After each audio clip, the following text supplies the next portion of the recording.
Right. Welcome everyone to this Monash Cybersecurity Seminar. Today we are happy to welcome Shuichi Katsumata, who is a full-time researcher at the National Institute of Advanced Industrial Science and Technology in Japan. And he is also affiliated with PQ Shield in the UK as a research consultant. Shuichi earned his PhD at the University of Tokyo in 2019. His area of research includes lattice-based cryptography, zero-knowledge proofs, and advanced forms of public key encryption and signature schemes, such as identity-based encryption and ring signatures. And today he will talk to us about his work that is accepted to crypto this year, titled A New Simple Technique to Bootstrap Various Lattice Zero-Knowledge Proofs to QROM Secure NIZKs. Thank you, Shuichi, and the scene is yours. Go ahead. All right, thank you. Just to reintroduce myself, my name is Shu. You could just call me Shu, like the things that you guys wear. And this will be a talk based on a result at Crypto 21. So let me show you the result. So the result in one sentence is that it's a very simple semi-generic method to construct QROM secure lattice-based zero-knowledge proof of knowledges. So in this talk, when I say proofs of knowledges, it could be arguments of knowledge, like where the prover is computationally bounded, but I won't make this distinction because it's not really important for this talk. And how do we get this QROM secure lattice-based zero-knowledge proofs of knowledge? We use a new tool called Extractable linear homomorphic commitment, which I'll be explaining in depth later.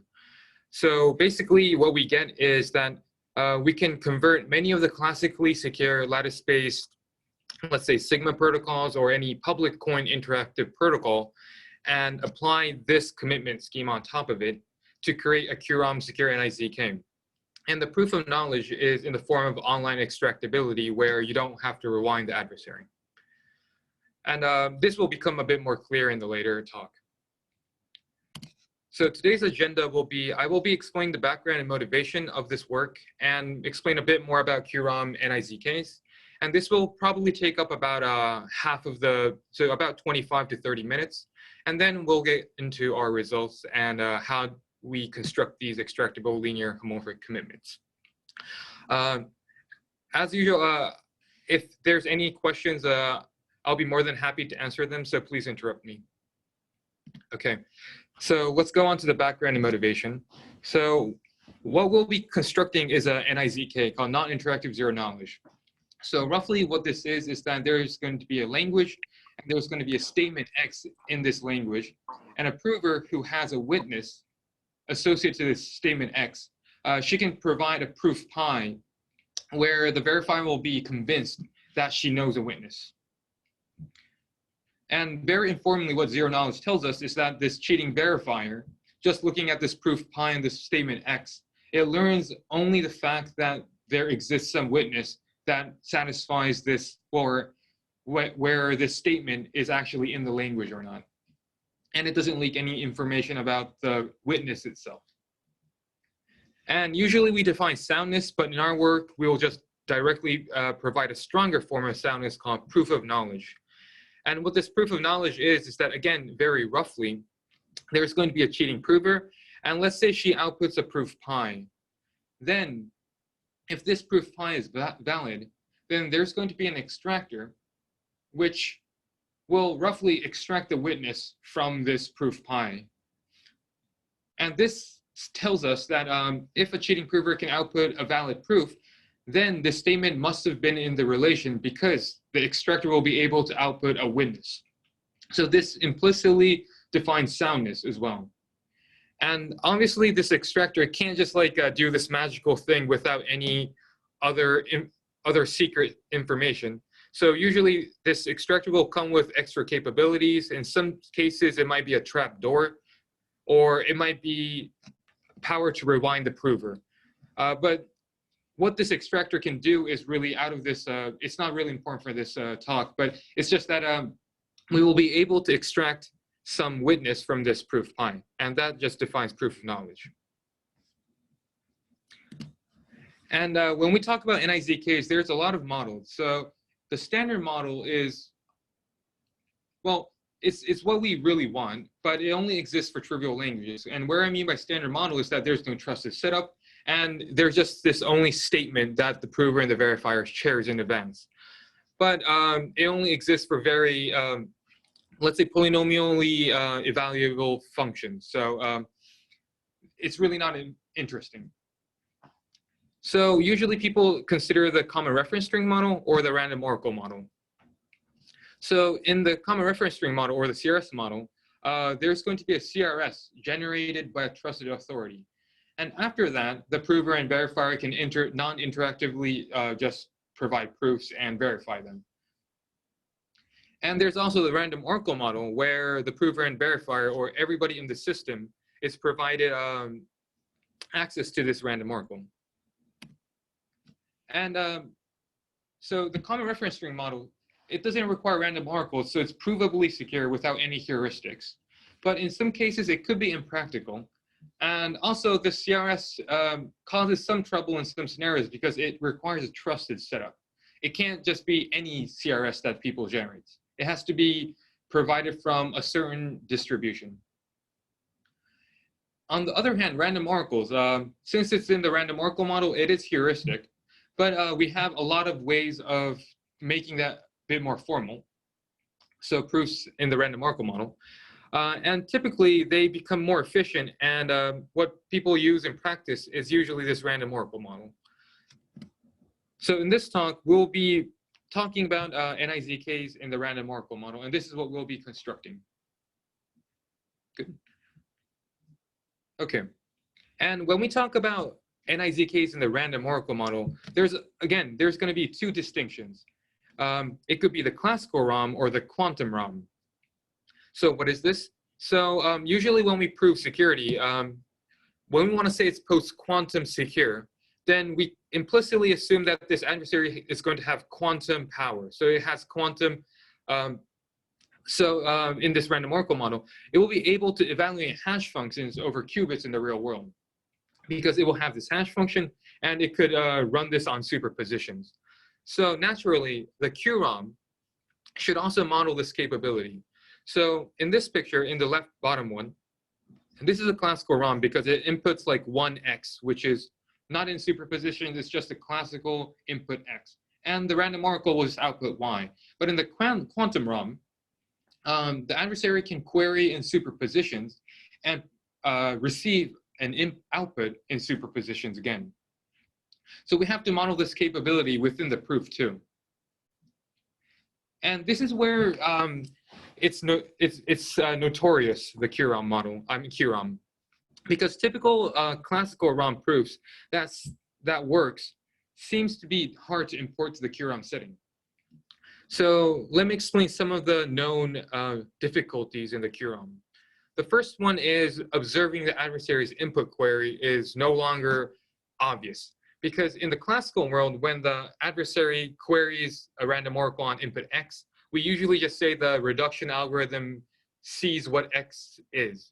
But in the quantum world, this is not really trivial because this could be in superposition. And when you measure it, it collapses to a specific state. And that's an irreversible action.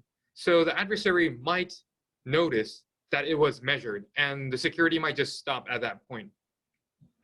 Right? So just observing input queries is not that easy anymore. Also, knowing the corresponding output is difficult too, because this output, again, is going to be in superposition. So we no longer know what this y was, because it's going to be in superposition. So these are the two related difficulties. And the other one is adaptively programming the random oracle. So usually in the random oracle model, the classical one, we do on-the-fly simulation. So when somebody queries X, we program the random oracle Y at that moment and query it back. But in the QROM, the adversary can query the entire input space in superposition in one query. So there is no notion of adaptively programming. So we know how, by now, like this was the state, let's say 2 or 3 years ago. But nowadays, we have some techniques to kind of overcome these seemingly difficult challenges, but it is not as free as in the classical setting. So it still requires a lot of care when you provide the proofs, and it's very difficult to handle. So what are some other difficulties in the quantum setting? So regardless of being in the classical or the quantum ROM, having a quantum adversary is already troublesome in some cases. So a representative example of this is a typical proof requiring the rewinding argument. So what a rewinding type of argument in the proof means is that, let's say there's a reduction programming the random oracle, and there's an adversary run on randomness R. Then we just run the game until it outputs y prime at some point. And in a rewinding type of proof, what we do is that we fix the randomness R of this adversary, and we go back to one state before where the random oracle output y prime and reprogram it to be y prime prime, double prime.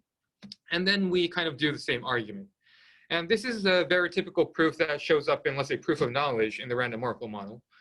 And the thing is, in the quantum world, there is really no fixed notion of this randomness, and it doesn't really make sense to make these kind of arguments, because when you rewind, the adversary state might just like get modified. So rewinding doesn't work as in the classical setting anymore. So this is another difficulty. So these are the difficulty that shows up when we start to talk about quantum NIZKs. Okay, and this is the last slide for this background. So let me explain the state of the affair for lattice-based NIZKs. So first of all, we do have quantum secure NIZKs in the CRS model. And this is because we don't use random oracles, and it's based on correlation interactable hashes. And this is like an excellent approach. It's very theoretically interesting, but usually it requires CARP reductions, and it's very inefficient to use in the real world. So what people have been doing is that people usually think about the classical ROM NIZKs with respect to classical adversaries when we talk about lattice-based NIZKs, the efficient ones. And first of all, there's two approaches. One is the Stern protocol approach. And this is very a combinatorial method, and it's easy to understand.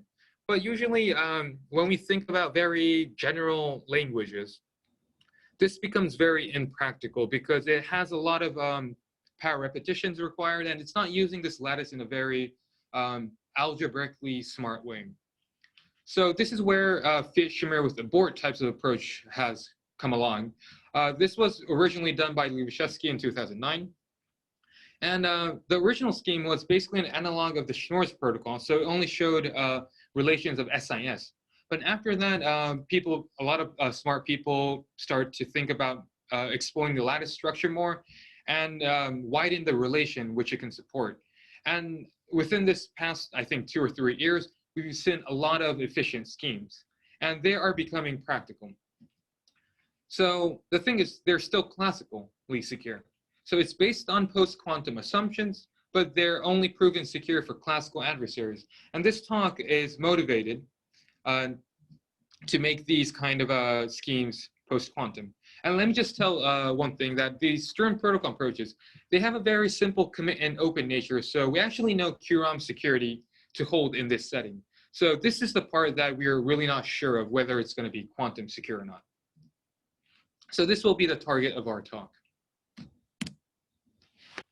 Okay. So from this point on, So from this point on, I want to talk about I want to explain the backgrounds a bit more about QROM NIZKs. To be more specific, we know some ways of making NIZKs into a QROM secure NIZK, and let me explain how people have been doing that. So I won't get into detail, but this is a Sigma protocol, or I might say it's a public coin interactive proof where there's more than 3 rounds. So a Sigma protocol, or a PCIP, is where a prover, it has an interactive process where the verifier just outputs a random challenge, and the prover responds, right? And usually we have honest verifier zero knowledge and special soundness. It's not really important for this talk, but these are the 2 standard security notions that people have been using for more than 20 years. Right, so how do we start from a Sigma protocol and transform it into an NIZK? There's roughly 3 methods to do this. So here I'm talking about proof of knowledge. So the first approach is the very famous Fischer transform, and this works for any Sigma protocol, and the proof overhead is only 1 hash, and this is like a very good transform. But the proof of knowledge requires rewinding, where the reduction loss might become loose, or in some cases, we can't afford rewinding. Let's say in the universal composability framework, we can't require rewinding proofs. So people have been thinking about how to get it to a straight line proof where we don't require this rewinding of the adversary. So officially in 05 is one way to do that. However, it doesn't work for any Sigma protocol. It works only for this limited form of quasi-unique response Sigma protocol. And in 2015, UNRU, in a completely different context, it constructed a new type of transform where now it works for any Sigma protocol as long as this challenge space is polynomially bounded, but it has a straight line proof.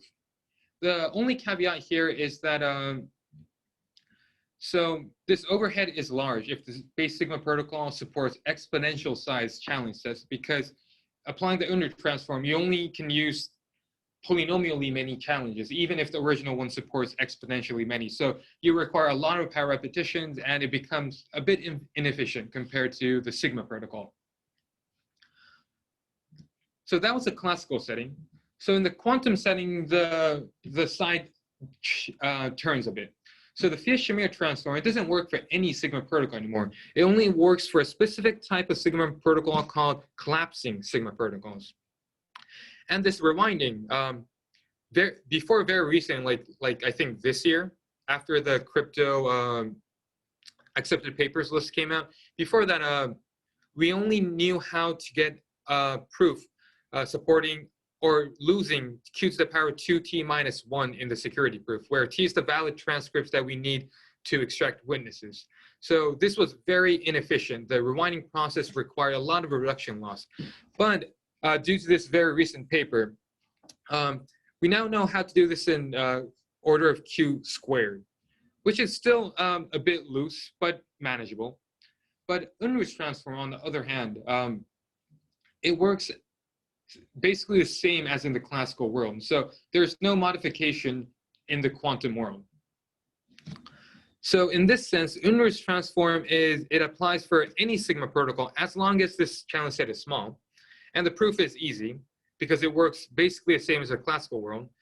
On the other hand, the Fiat-Shamir transform, it works very well in the classical setting, but in the quantum setting, it becomes a bit tricky because arguing collapsingness for the Sigma protocol is not an easy task. And just to give you a generalization of this table, so for a general 2n plus 1 round PCIP, so there's going to be 2n plus backs and forth between the proof and verifier, the proof of knowledge will start to lose a lot more in this rewinding process. And unfortunately, UNRU's transform was only known to work for 3-round protocols. And there was one paper that extended this to 5-round protocols. But in this extended work, the first challenge has to, the second challenge space has to be binary. So here again, there's going to be a lot of power repetitions to compensate for this small challenge set. Okay. So I thought this might be interesting. So let me explain a bit more in detail how people argue QROM security of Fiat-Shamir. So first of all, Fiat-Shamir is very, I think everybody seen this at some point. So the prover, how do we make this non-interactive? So this challenge C is going to be an output of this hash function, where the statement and this first flow is provided as input. And we hope that C is not going to be guessable by this cheating prover unless she chose an A in advance. So we feel like it should provide the same security as the Sigma protocol. And in this classical setting, we can formalize this notion, this security intuition, by using rewinding proofs and adaptively reprogram the random oracle. And these two tools that we use in the security proof is what I've just provided like beforehand, that it's going to be a bit difficult to do in the QROM. So we actually didn't know how to do this up until very recently. So very recently, or not very recently, but in 2019 at Crypto, there were two teams made huge progress in this regime. So what they showed was that eventually they showed that Fiat-Shamir works and creates a QROM scare NIZK, but the building block, it's not going to be any Sigma protocol, but it's going to be a Sigma protocol with quantum proof of knowledge. And what I mean by quantum proof of knowledge is that it's normal proof of knowledge where the cheating adversary or the cheating prover has quantum states. So just what you would expect from a quantum proof of knowledge.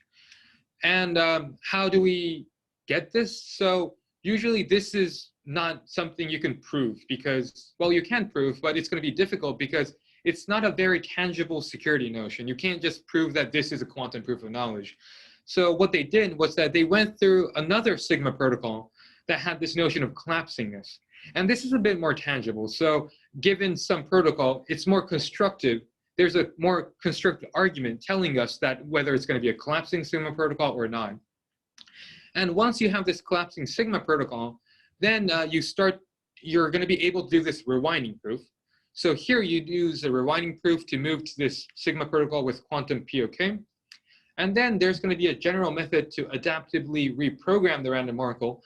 So then you get this QROM secure NIZK. So here you take care of the rewinding issue, and here you take care of the adaptively reprogramming issue. So this is how they went through this approach to get a Shuichi secure in the QROM. But the remaining issue, even till nowadays, is that it's not really clear if all existing schemes are collapsing or not, or we don't know like a very general method to show collapsing. So we know some schemes are collapsing, but otherwise we don't know much about it. Also, this reprogramming step, it does require a lot of reduction loss. So in general, we don't really want to go through this reprogramming step if possible. So here comes the Erner transform, which kind of got around these rewinding and adaptive reprogramming issue.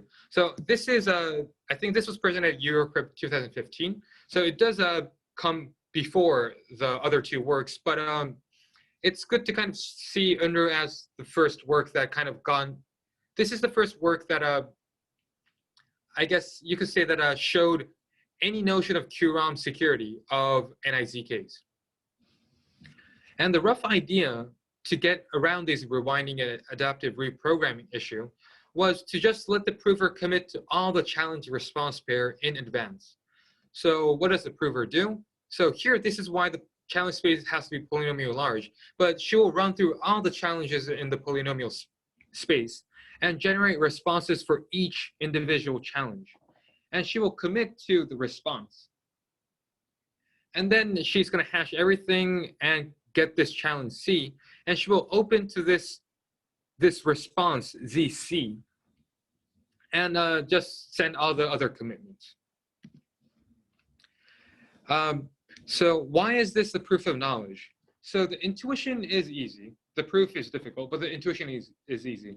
So if the prover has non-negligible advantage, then she must have been ready to kind of open to these commitments in two ways, or at least two ways. So there must be two Zi and Zi prime that she must have been able to open this commitment to. Then if this commitment is extractable, then the reduction can just invert or extract this this Zi from this commitment. So it never has to go through these random oracle, rewind the adversary or reprogram the adversary. It just like looks at this commitment and it extracts it using a trapdoor. So that's a very simplified intuition. So there's a lot more work you need to do, but the high-level idea is true. And here, the challenge space must be polynomial large, so you need to rely on power repetition to get a soundness amplification.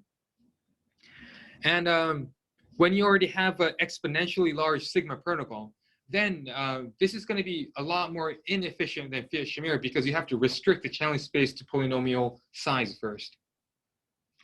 And also here you can see a lot of commitments. And this is going to be very inefficient too, one of the inefficient reasons. Because here you need these commitments to create this hash function for the verifier to check. So this commitment has to be provided to in the proof too. The good thing is that this commitment can be instantiated by a quantum random oracle. So there's really no extra assumption that we need. And this is going to be online extractable, meaning that you don't have to rewind the adversary. You just see the proof, you extract from the proof. And this provides a tighter proof compared to Shuichi transform. right? I explained that there has been a lot of classical ROM secure lattice-based PCIPs, public coin interact protocols, including Sigma protocols. And just to give you the high-level separations, so these two works, the one that showed the first QROM secure Fiat-Shamir transforms, they showed that basically this Lewashevsky's original proof for the SIS and LDB relation comes with a collapsing protocol. So it's a collapsing Sigma protocol where we do require a slight increase in the parameters, but nonetheless, it is a collapsing protocol. So we know how to apply the Fiat-Shamir transform securely in the QROM for these two protocols, or this one protocol, because these two papers basically do the same thing. And for the other remaining bottom ones, we don't know how to apply the Fiat-Shamir transform, but for these purple schemes, we know how to apply the UNDR transform. And the only caveat is that we have to limit the challenge set to be small. But since they're 3-round protocols, we know that the UNDR transform applies. So these 3, let's say, protocols are fine. We do have quantum random QROM secure NIZKs, albeit it's way more inefficient than Fiat-Shamir, but it's still fine.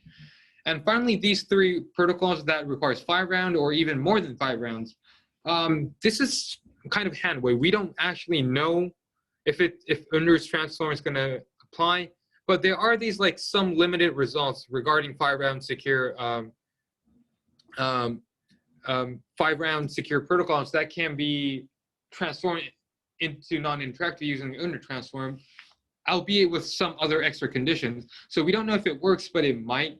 So this is the kind of like it's a non-exhaustive list, but this is the type of world that we live in right now regarding lattice-based PCIPs. Shu, can I ask you a question? Yeah, sure. So for this UNDR's transform, does it also work for like these many special sound protocols? So it should. If you need to do let's like 5 rewindings? It would probably work. I never seen anybody got into depth whether it works or not, but it would probably work. Okay. And the main reason is that all the transcript has to be committed in advance for the cheating prover to even create a valid proof. So these 3, let's say you needed T transcripts, then these T transcripts should show up in this commitment. That's why we should be able to extract. Okay. Thank you. So this just let me just finish this slide. So this will be the main question of this talk. So can we get the best of the Fiat-Shamir transform and the UNDR transform? And even possibly even more. So Fiat-Shamir, it's really good because it has no overhead and it works for any exponentially large challenge set size Sigma protocol. On the other hand, UNDR's transform, it's tight because it has this online or straight line extractable notion, and the proof is simple because of this straight line extractable feature. And the and more part is, can we have a more general approach that works for a lot of lattice-based protocols, even if it's like multi-round. So I think I've used half of my time right now, so this might be a good time to stop for a while, asking if there are any other questions. So from this point on, I will start to talk about the concrete result. Okay, so let me get into our result then. So this is unfortunately only a partial answer, but it's a solution that sits somewhere between Fiat-Shamir and UNDR. So the good things are that it works for many lattice-based PCIPs, or in general, it works for any PCIP with a linear response, which I'll explain later. And it handles exponential challenge set naturally. And the overhead is Fiat-Shamir is just too optimal. It's really good, but our overhead is still better compared to UNDR's overhead when we consider exponentially large challenge sets, because we don't have to go through this parallel repetition. And the reduction loss is smaller than Fiat-Shamir because it provides a straight line extractable proof of knowledge like UNDR. And I guess one of the benefits is that the construction is very easy, And the proof is very simple too. It's basically almost classical. So again, the new technical tool that we'll be developing is this thing called Extractable Linear Homomorphic Commitment, which I'll be just calling XLHC for short. So we have two flavors. It's really not important, but the most important part is that if we have a Sigma protocol with linear response, where this linear response is very natural, and most of the Sigma protocols we know of will have this very natural flavor. And by applying our extractable LinHC, we can get to this quantum POK Sigma protocol without using rewinding. So this is the first part that simplifies a proof. And obviously, we can do the reprogramming step to get to QROM square NIZKs. But if we change the syntax, or if we expand this extractable LinHC a bit, we can actually get rid of this reprogramming step too. So it will be a non-rewinding and non-reprogramming proof. And that's why it's very simple. Okay, so it's very easy. So I hope the explanation will be intuitive. So I'll try to provide a bottom-up approach to our transform.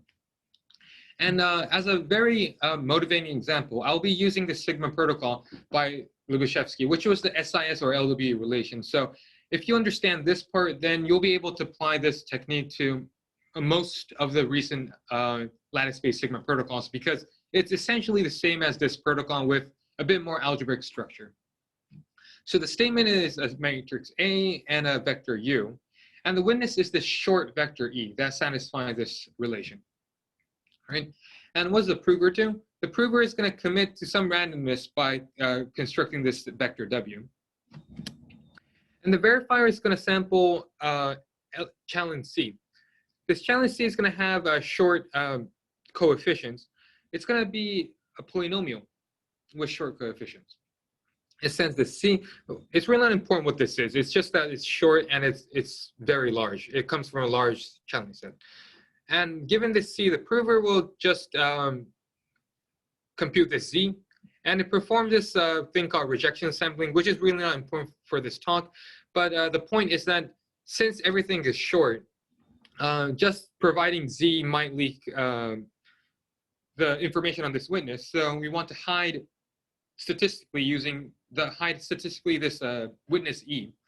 So we kind of use this rejection sampling to make this distribution of Z independent of this witness. But anyways, it sends the C, and it checks whether Z is still short, because, right, sorry, I forgot to explain that this D is, again, it's not really important what this distribution is, but you could think of a Gaussian distribution with very short, very small width. So R is short too.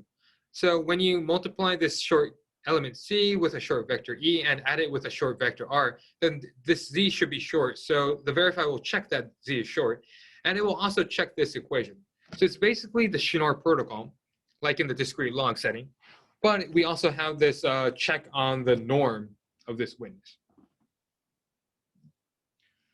So why is this special, or why is this a normal Sigma protocol? So it's special sound and honest verifier zero knowledge. Why is this? So let's assume we're given two transcript, valid ones, with the same first flow W.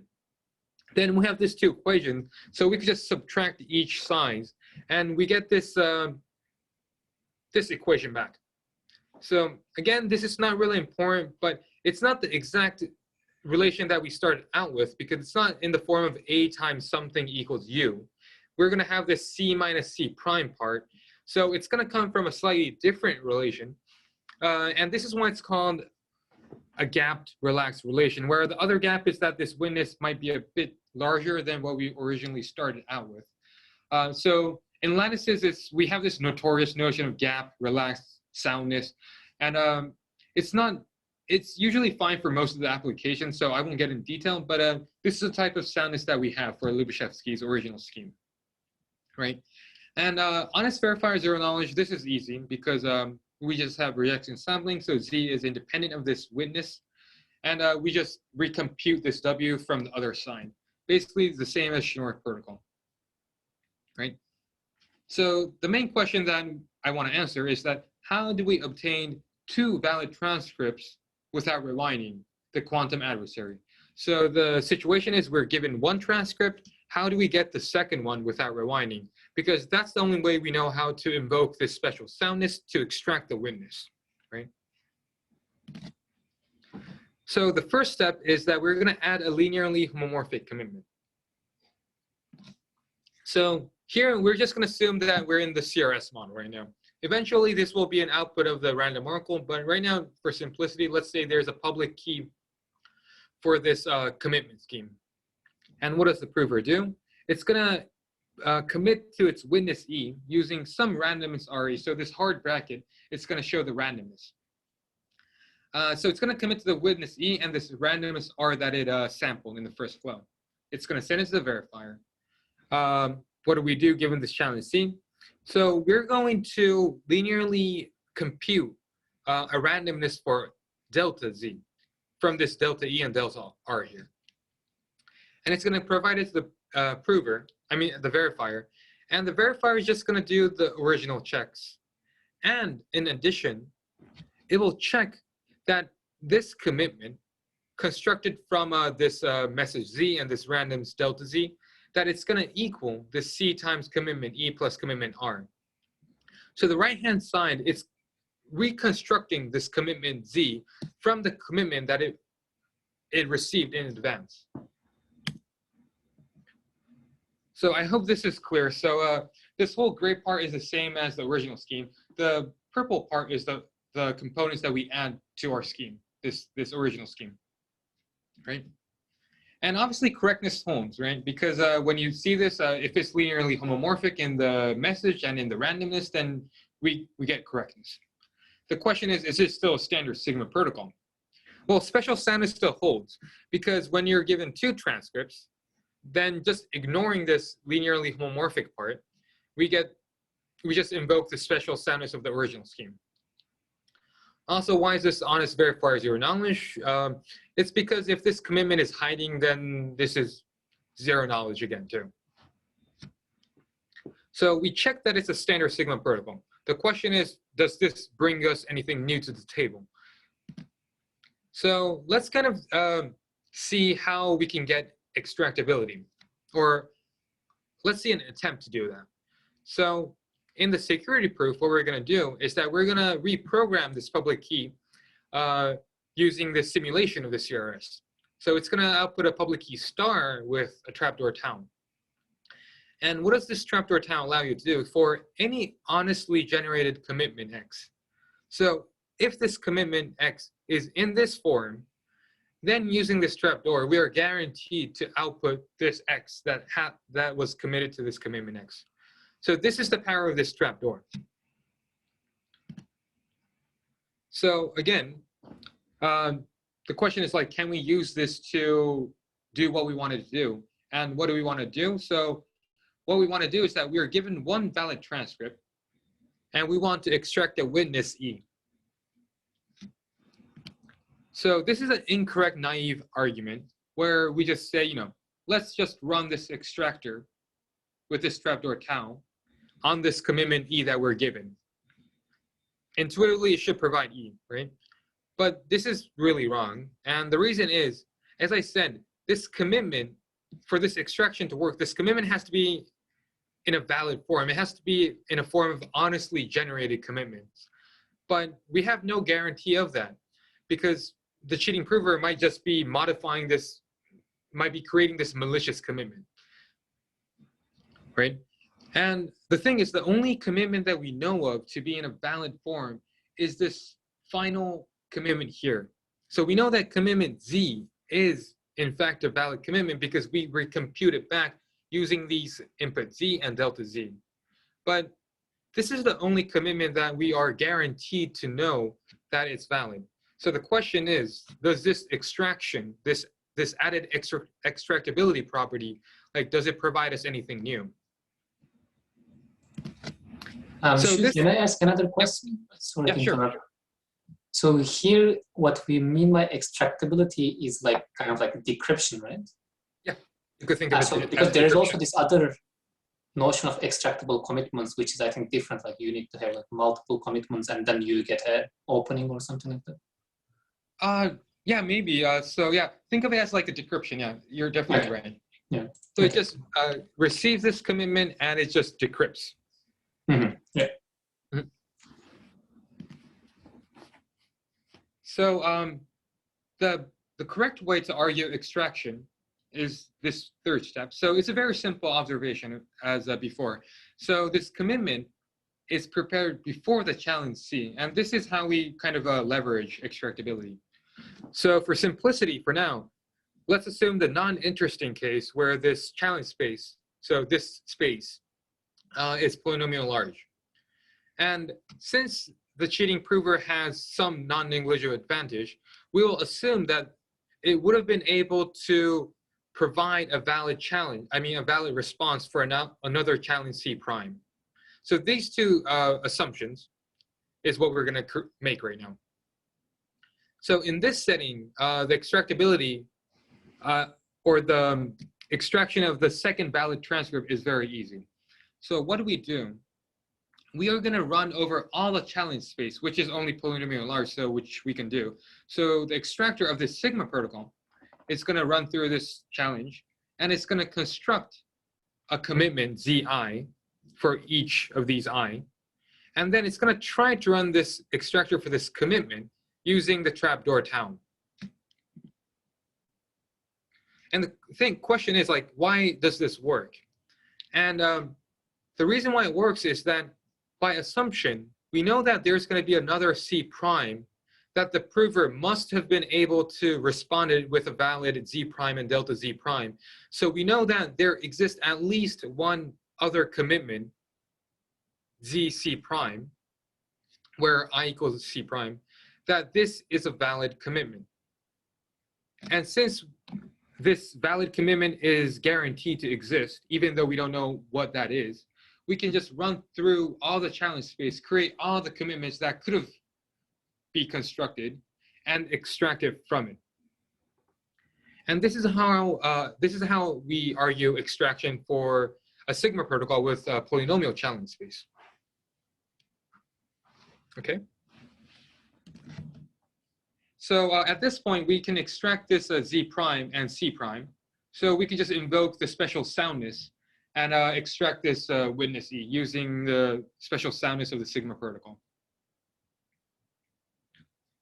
So the final fourth step is how to make this challenge set exponentially large and still make our argument work. Because this required running time to work in 2 to the power of D. So when this is exponential, it doesn't work anymore. And this, again, is a very naive approach, which just works fine. And the thing is, I will explain how to set this n, but we're going to have an upper bound on the number of repetition, large n. And through this large n, we're just going to be randomly sampling this I from this challenge set and just performing. We're just going to construct a commitment and try to extract. If it fails, we just go to another I that's randomly sampled. So we just keep on randomly sampling, randomly construct this commitment, and hope that it works before this n repetitions. And the question is, how do we set this large n, and how do we argue that it works with overwhelming probability? And this is a very simple statistical argument. So let's assume that adversary A has non-negligible advantage epsilon in completing the sigma protocol, meaning that it outputs a valid proof pi with advantage epsilon. Then, using very standard statistical argument, there must exist at least 2 to the power of D times epsilon challenges for which A would have been able to respond with probability 1/2, which this part is not really important, but the important part is that there's going to be some non-negligible fraction of the challenge set that it must have been able to respond correctly, or otherwise it won't have this epsilon advantage anymore. So what this means is that this large n, this number of repetition, we can just set it to be lambda over epsilon. And eventually, within this lambda over epsilon, with high probability, it will definitely hit another commitment, which the extractor will succeed on. So this is the type of argument that we'll be using. And this analysis holds regardless of A being quantum or classical, because once the adversary provides one valid proof, it's just a statistical argument at that point. So we don't rewind, we don't reprogram. It's very simple. And this is how we get QROM secure NIZK from extractable LIN-HC. So just as a recap summary so far, what I've explained is that, all right, so the linear response is basically linear. I say linear response when this response is in a linear form of this witness and the randomness that it sampled in the first flow. And most protocols have this linear response. So our protocol can be applied to most of the Sigma protocols out there to construct a Sigma protocol with quantum proof of knowledge. I hope this has, let me know if there's any questions. But there's only more 5 minutes left, and the other parts are really easy. Can I just ask for a clarification? Yep.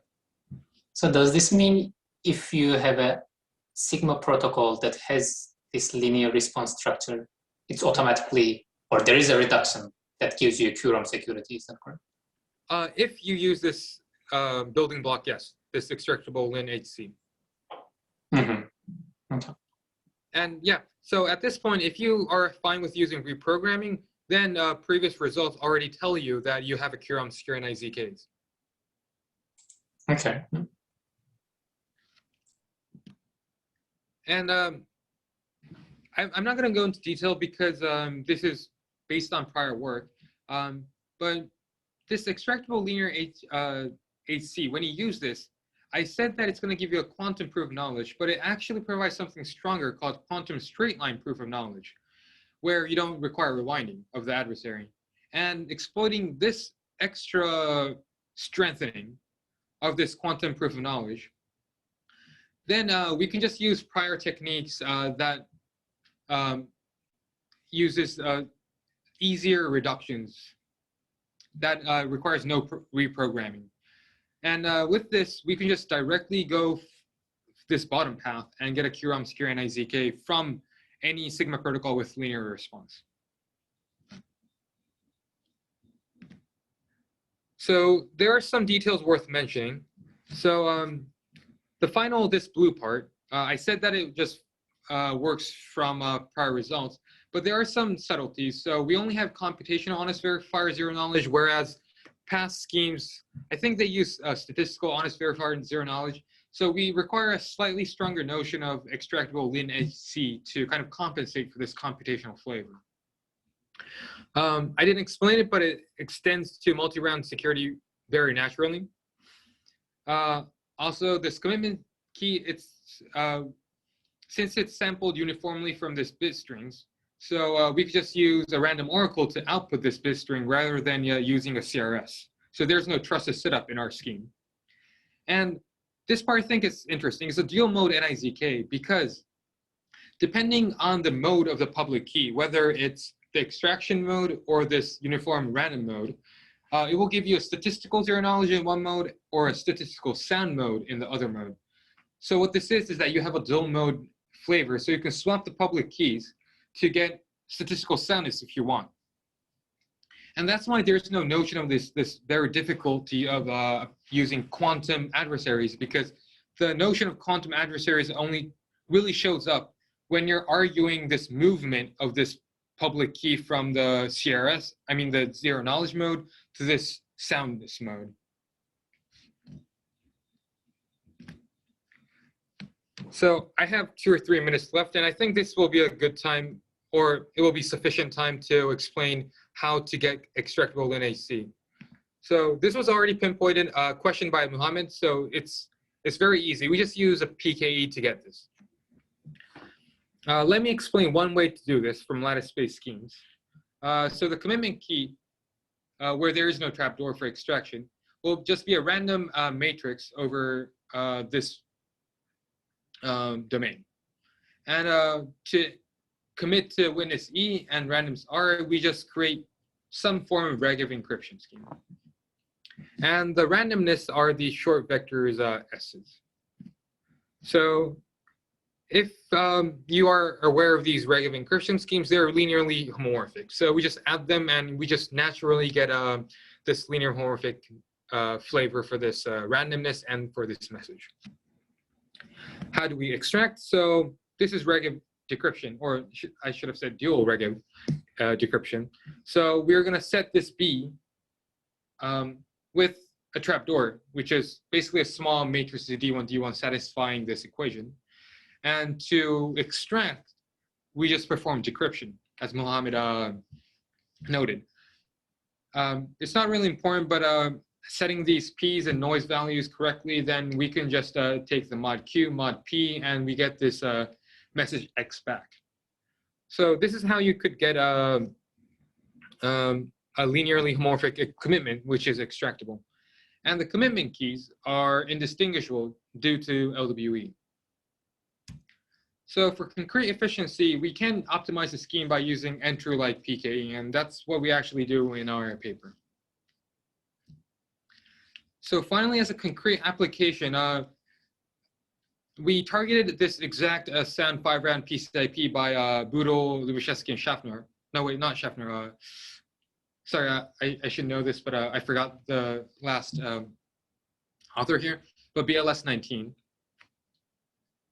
So here, it's not obvious how to apply the QROM Fiat-Shamir approach because we don't know if this is collapsing. We also know that Unruh transform might apply to this 5-round protocol. We don't know, but we did benchmark assuming that it might work. And the outcome is that the original classical ROM NIZK is 812 kilobytes. And if we perform Unruh transform, it'll be around 45 megabytes, which is the blowup is about at least 100 times bigger. And ours is roughly 2.6 times bigger. So compared to Unruh, this does provide a better efficiency. So summarize and open problems. So first of all, so what we did was that we provide a simple method to construct QROM secure NIZKs via this new primitive. So it works for many Lifespace PCIPs. And when I wrote this paper, it was before the early 2020-ish. So that's why I targeted this crypto paper that came out 1 year prior. But there are these more recent schemes that are more efficient. So a very natural question is, how efficient would it be to apply these techniques to the more efficient schemes? And because these schemes, they use polynomial rings in a very smart way. So can we kind of exploit that for our, extractable LIN-HC protocol? Also, can we make this part more efficient? Because right now we require to emit this trapdoors, and that's why it has larger parameters than required. So the question is, can we do something smarter here? Also, I feel like, it will be interesting if there's a more general approach to just showing collapsingness, because then we don't have to go through this extractable LIN-HC approach, because this will always incur some blow up compared to Fiat-Shamir, because it's going to be more than a hash, I think. And so the natural question is, can we show collapsingness of existing Lattice-based Sigma protocols in a more general fashion? And I think I'm out of time, so I'll end here. Thank you for listening. Thank you very much, Shu, for your very interesting talk. Do we have any questions from the audience? I think we have time for a couple of questions.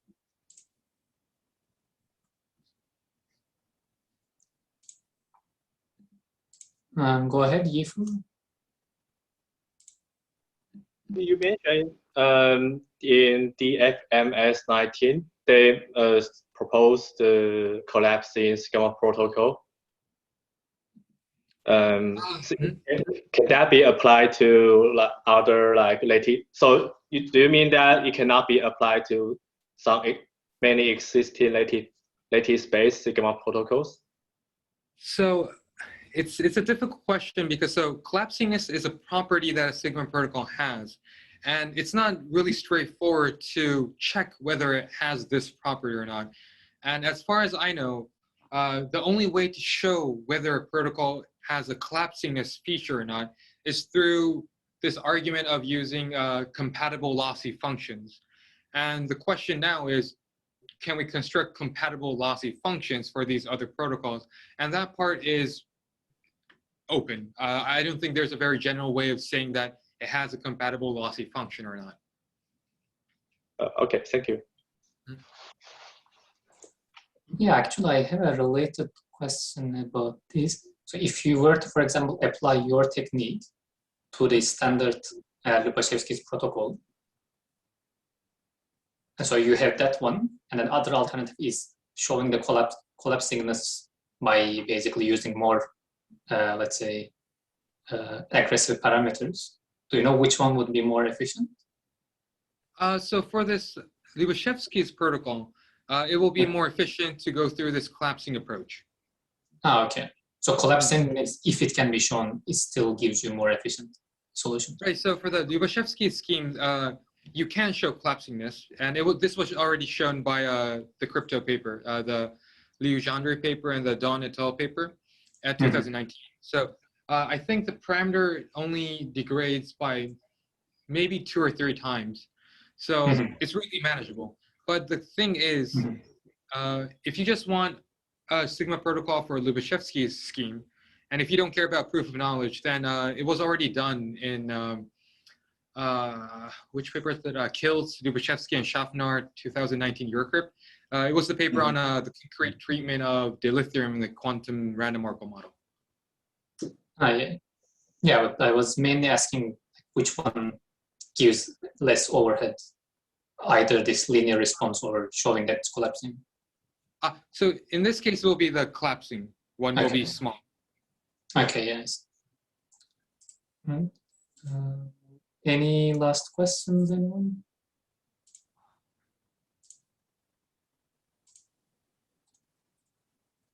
Let me just ask one more question quickly. So this choosing a random challenge in the security proof, this reminded me of this one-shot verifiable encryption paper from Lattice's. Do you know that one, Lubashevsky Nevin? Yeah, so it's conceptually similar maybe, but I feel like the similarity is on the surface because the reason why it works is quite different. I do mention this in the paper too. Oh, okay, I see. All right.